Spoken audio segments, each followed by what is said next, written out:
It is early Saturday morning in France, where police are searching for a suspected female terrorist.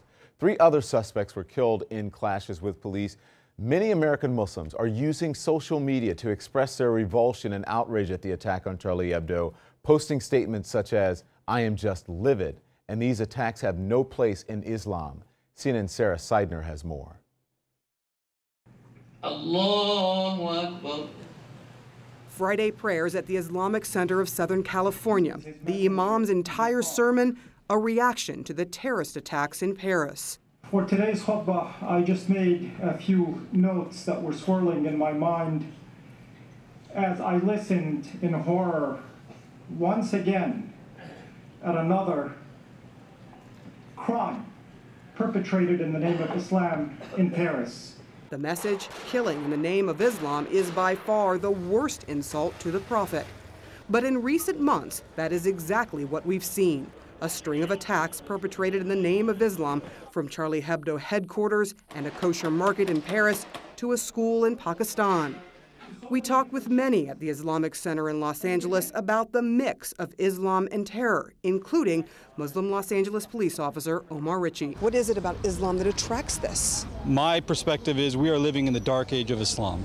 We are living in the dark age of the Muslim world. So just like Christianity went through its dark age, we are now at that point. Salam Al-Marayati, president of the Muslim Public Affairs Council, blames some of that on a lack of moderate leadership in Muslim countries. Should moderate Islam take some role in trying to combat extremism?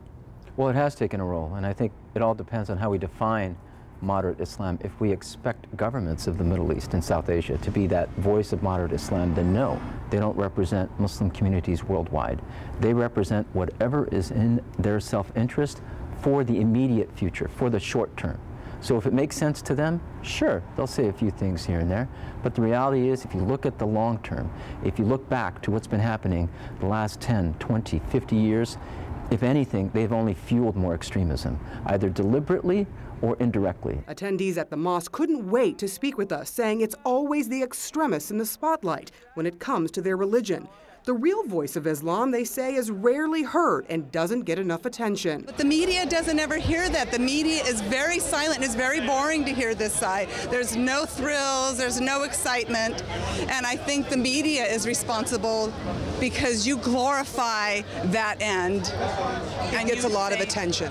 It gets so much attention, but the actual facts get no attention at all. And once again, this time in Paris, terror in the name of Islam has taken center stage.